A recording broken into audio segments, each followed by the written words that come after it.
안녕하세요. 아빠와 아들의 세대 공감 축구 이야기 부자의 K리그 원정단 부키단장입니다. 지난 프리시즌 동안에 리얼한 인터뷰 그리고 우리의 수원 레전드, WK 레전드, 수원FC 위민 선수들의 인터뷰를 좀 중점적으로 보여드렸는데 아마 이 컨텐츠를 기다리신 분들이 많으실 것 같아요. 부캐단장의 축구 시선. 근데 오늘은 부캐단장뿐만 아니라 옆에 모신 게스트 리얼크루에서 2023 시즌부터 현장 팀장을 맡고 계신 수원FC 팬분들 리얼크루라면 모를 수 없는 존재, 그리고 네이버 오디오 클립 부자의 K리그 원정단에 이미 수차례 등장을 해서 수원FC에 관한 부캐단장과 함께 다양한 시선들을 이야기해 주셨던 경남 안언균님과 함께 오늘 부단시를 진행해 보도록 하겠습니다. 언균님, 오늘 그 유니버스 부자의 K리그 원정단 출연은 영상화는 처음이시거든요. 김코리아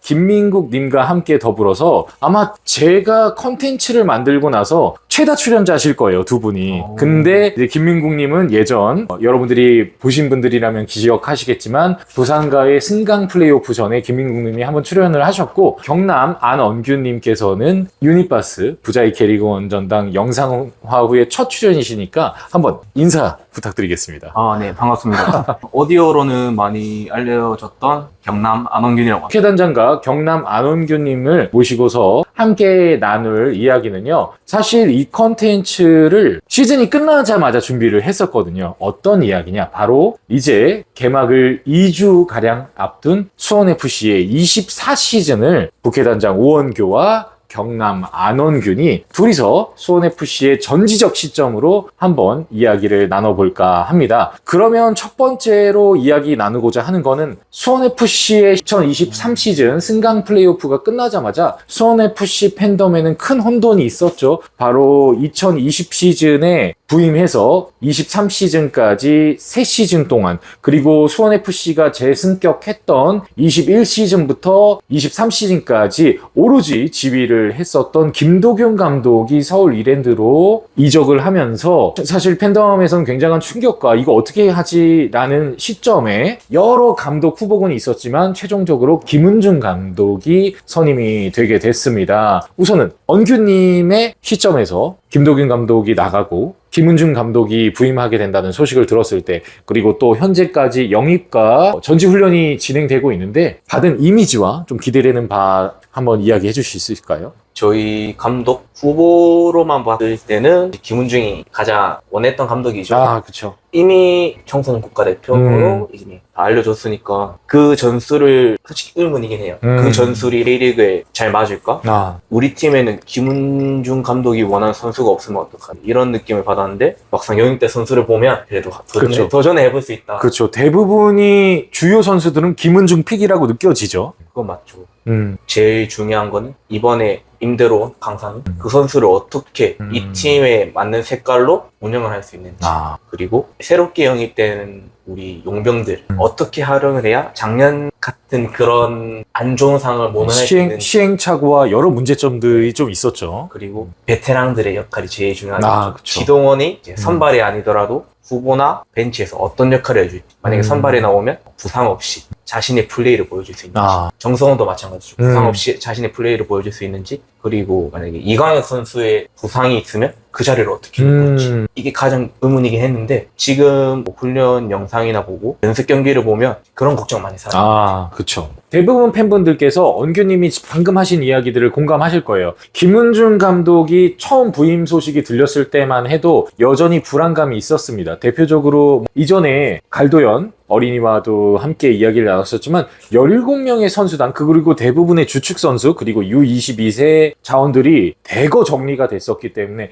야, 이거 아무리 새로운 감독 김은중이 왔어도 이게 시즌 준비가 될까 했었는데, 그 이후 대표적으로 언규님께서도 이야기했지만 3-1, 저는 한 3-1이라고 표현을 하는데, 공격의 지동원, 중원의 정승원, 수비의 최종 퍼즐 권경원까지, 여기까지 이제 영입이 이루어지니까 이제 팬들은 안도를 하고 불안감이 기대감으로 바뀌게 되는데, 좀 더 이제 구체적인 이야기를 언규님이 해주셨던 포인트와 함께 세부적으로 나눠보도록 하겠습니다. 그럼 엉규님, 저희 이제 공격부터 한번 이제 좀 내려가 보도록 하죠. 네. 엉규님께서도 이야기를 해주셨지만 역시 공격의 포인트는 두 선수로 요약을 할 수 있을 것 같습니다. 저희가 지난 시즌 금쪽이었죠. 라스가 시즌 중에 음주운전으로 팀을 떠나는 사건. 어떻게 보면 수원FC가 만약 강등이 됐더라면 박주호 선수의 은퇴와 함께 굉장히 치명적일 수 있었던, 극복하지 못했더라면 정말 돌이킬 수 없었던 사고 중에 하나였다라고 좀 생각을 합니다. 결과적으로 이제 24 시즌에 몬레알이 입단을 하게 됐고, 두 번째 포인트는 엉규님께서도 방금 이야기해 주셨던 공격의 베테랑, 예전에 어떤 21 시즌의 양동현 같은, 저희가 오늘 이제 등짝을 보여드리진 못하고 있는데 두 사람이 입고 있는 유니폼이 다 엉규님의 소장이고 18번 양동현이거든요. 그래서 이제 공격수에 좀 노련한 베테랑, 그리고 좀 어린 공격수들을 다 잡아줄 수 있는, 저희 축구 팬들이 흔히 이야기는 튜터링을 해줄 수 있는 그런 공격수가 필요했는데, 정확하게 그 공격수, 과거에 정말 대한민국의 포워드, 유망주의자, 또 엄청난 대들보였던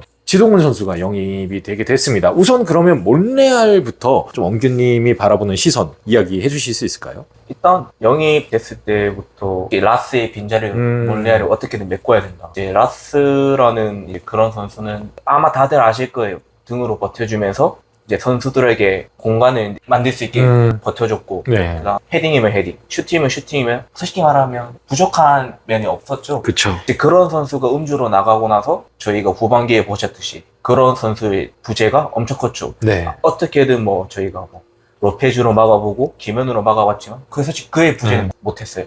그런 역할을 몬레알이 다 바라진 않아요. 네. 그중에 하나에서 두 개라도 그렇게만 해주면 공격에는 솔직히 문제가 없어요. 그리고 여기서 제일 중요한 건 지동원인데, 서울에서 보여준 지동원 솔직히 너무 아쉬워요. 그쵸. 아마 부상으로 자신의 페이스를 못 보여준 게 있는데, 슈퍼매치에서 보여준 지동원, 후반에 나왔던 지동원 모습은 내가 알고 있던 서울의 지동원이 아니라 그렇죠. 약간의 저희가 알고 있는 런던 지동원과 비슷했죠. 움직임도 좋았고 공간 창출이 너무 좋았어요. 그쵸. 그러니까 지동원한테는 너무 큰 걸 바라면 지동원은 원톱이 아니에요. 솔직히 말하면 그렇죠. 제가 볼 때는 원톱이 아니에요. 공격형 미드필더나 최대한 끌어올린다고 해도 섀도우 스트라이커에 가까운 인물이죠. 만약에 이 몬레알이나 지동원에 같이 있으면 서로의 장점을 활용을 잘한다면 작년에 비하면 좋아지지 않을까. 그런데 문제는 지동원은 부상이고 늘 생각하는 부상이고, 몬레알은 솔직히 말해 시즌은 서로 열어봐야 아는 거니까. 그쵸. 뭐 연습 경기 때 잘하고 뭐 훈련 때 잘한다 하더라도 막상 시즌 들어갔는데 못할 수도 있죠. 그쵸. 그러면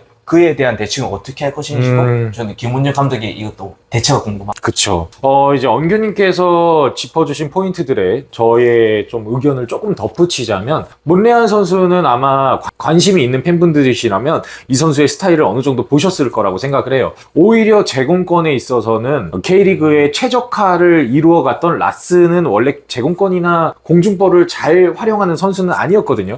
팀을 떠나기 직전이었을 때도 포스트 플레이가 그렇게 좋은 편은 아니었습니다. 근데 워낙 K리그에 대입을 했을 때 피지컬이 좋다 보니 제공권을 압살했던 거지, 포스트 플레이가 좋은 플레이어는 분명 아니었거든요. 그건 김현 선수도 저는 마찬가지라고 생각을 합니다. 근데 이제 몬레알 선수는 저희가 봤을 때 확실히 제공권과 헤딩 기술이 뛰어난 거를 좀 인지를 할 수가 있었어요. 근데 이 선수가 단순히 어떤 뚝배기형 유형의 선수가 아니라 라스가 가지고 있는 주변 선수들의 활용이라든가 이선 공격수를 연계 플레이로 돋보이게 해줄 수 있는 능력도 분명 있는 것 같아요.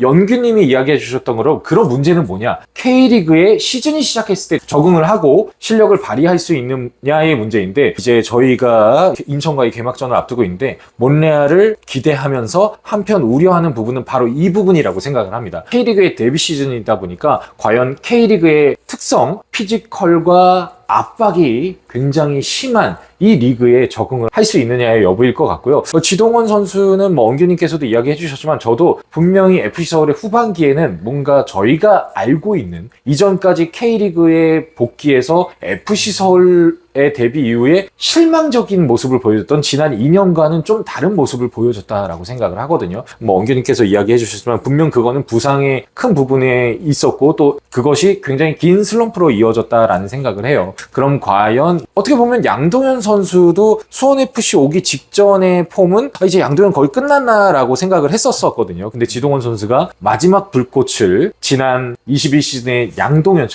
선수가 이제 시즌 100호 골, 그러니까 통산 100골을 기록했던 것도 수원FC고요. 은퇴를 한 것도 수원FC고, 그리고 현재는 2군 코치를 맡고 있죠. 이런 지도자 생활을 하고 있는데, 지동원 선수가 뭔가 양동현 선수 현 코치가 걸어갔던 그 길을 고스란히 걸어준다면 저희는 알고 있겠지만 지동원이 정말 양동현 선수만큼만 해줘도 저희는 진짜 대박 성공이라고 생각을 하거든요. 언규님이 잘 아시겠지만 사실 라스가 맹활약을 해주고 있을 때 김현 선수가 사실 그렇게 서브 공격수로 제 역할을 사실 해주지 못했다라고 저희는 생각을 합니다. 맞습니다. 21시즌에 라스와 양동현은 둘이서 투톱을 하게 됐을 때, 또 양동현이 라스를 대체해서 원톱을 서게 됐을 때, 그리고 라스와 양동현이 한 게임에서 교체로 활용하게 됐을 때 분명히 굉장한 시너지 효과와 조합이 이루어졌다라고 생각을 해요. 근데 김현 선수와 라스는 저는 결론적으로 공존이 실패했다라고 저는 생각을 하거든요. 서로 간의 스타일과 역할에 있어서 분명한 최적의 조합은 아니었다라고 생각을 합니다. 몬레알 선수와의 공존, 그리고 지동원이 몬레알이 없는 상태에서 제로톱 형태가 되더라도 측면 공격수인 이승우, 이광혁 선수와의 조합도 굉장히 기대되는 부분이기 때문에 이 부분은 시즌 개막 이후를 지켜보면 될 것 같습니다. 그럼 이후에는 저희가 중원으로 한번 내려가 보면 대표적으로 이곳에도 공격진의 몬레알, 지동원처럼 대표적으로 외국인 선수와 내국인 선수가 있습니다. 네. 바로 수비형 미드필더 트린다지와 중원 미드필더 정승원 선수가 파격적으로 영입이 되는데요. 이 중원 부분의 보강에 대해서는 언규님의 견해는 어떨까요? 일단 모든 걸 제가 작년에 비교할게요. 작년에 비하면 매우 좋은 영입이에요. 작년에 저희가 수비형 미드필더라 단 한 명밖에 없었어요. 김선민 그쵸. 선수 한 명밖에 없었어요. 시즌 중에 박주호 선수가 은퇴를 하게 되면서 후반기에는 거의 원맨 체제였죠. 뭐 정재영 선수도 당연히 있었겠지만 뭐 정재영 선수의 장점이라면 공격력이에요. 그쵸. 홀딩 미드필더는 아니니까. 그 또한 정재영 선수가 말했어요. 자신은 수비형 미드필더보다 공격이 더 그쵸. 자신 있다. 올해 같은 경우 뭐 당연히 김선민 선수가 나갔지만 트린다지 이제 미드필더라는 그런 선수가 왔잖아요. 김선민은 어떻게 보면 풀타임을 뛸 수 있는 그런 몸 상태는 아니었어요. 제가 그쵸. 뭐 다른 사람들은 김선민 선수가 풀타임을 뛸 수 있는 전력이라고 생각하지만 제가 볼 땐 그런 게 아니에요. 저도 동감합니다. 김선민 선수는 전반부터 뛰면 70분부터는 뭔가 자신의 플레이가 안 나와요. 네. 이미 많이 그 전에 너무 많이 뛰었기 때문에 지치했었는데 그런 역할을 뭔가 트린다지가 대신 그 단점을 잘 보완할 수 있다. 이렇게 말하면 다른 팀엔 신뢰가 될 수 있지만 오베레당 같은 역할이 되었으면 좋겠어요. 네, 그쵸. 그리고 정승호 선수를 이제 우리 부회단장님께서 니빠님께서 미드필더로 보셨는데 어떻게 보면 미드필더 맞아요.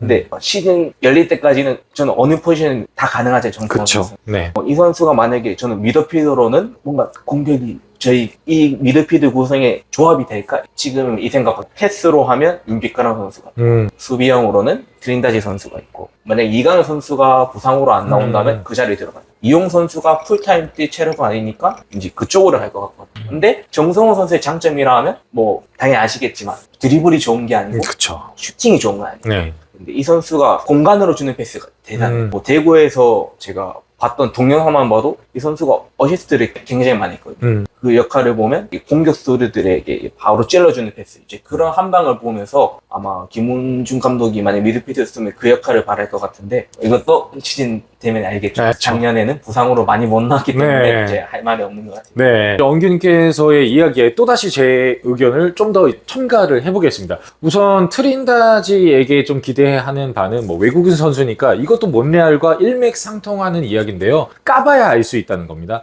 K리그에서 활약한 경험이 전무하니까요. 근데 제가 가장 이상적으로 기대하는 거는 저는 제가 수원FC 축구를 본 이래 가장 최적화고 이상적이고 높은 하이 퀄리티를 자랑했던 미들지는 21시즌에 수비형 미드필더 박주호, 중앙 미드필더 이영재, 공격형 미드필더 무릴로 요 삼각편대가 저는 그 시즌만큼은 K리그 베스트 11으로 꼽아도 될 만큼 굉장한 퍼포먼스를 보여줬다고 생각을 합니다. 단 이 세 명 중에 한 명이라도 빠지면 22시즌에 수원FC 축구를 보신 분들은 기억하실 겁니다. 박주호, 무릴로, 이영재 이 세 선수 중에 한 명이 빠지면 밸런스가 무너져 버렸어요. 왜냐면 수원FC가 지금도 그렇지만 벤치 자원이 그렇게 탄탄한 팀이 아닙니다. 그러니까 베스트 11 외에는 아무래도 전력이 좀 누수가 생길 수밖에 없는 상황인데 저는 트린다지에게 기대하는 거는 21시즌 무릴로, 이영재, 박주호가 만들었던 그 퍼포먼스를 재현해 줄 수 있지 않을까? 수원FC가 21시즌부터 23시즌까지 꾸준히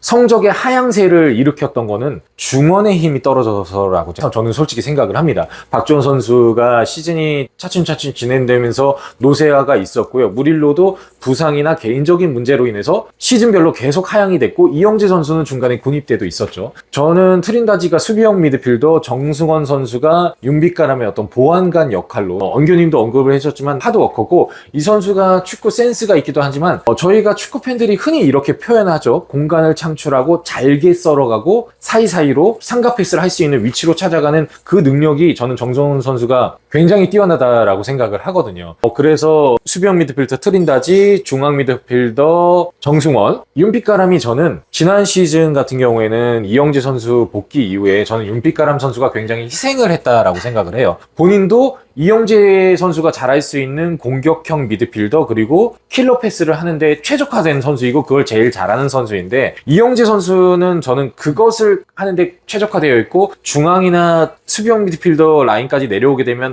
이영재 선수의 장점이 저는 감쇄된다라고 생각을 하거든요.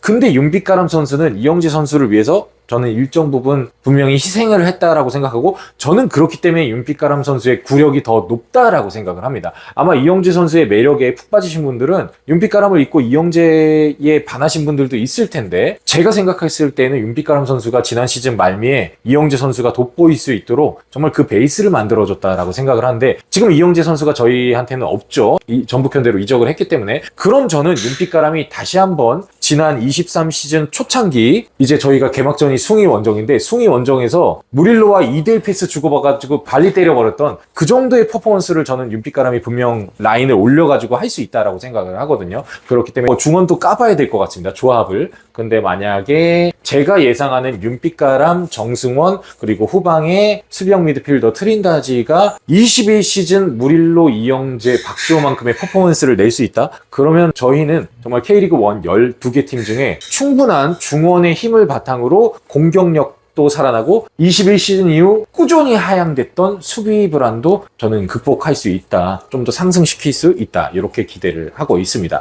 자, 그럼 다음은 라인을 또 한번 내려보죠.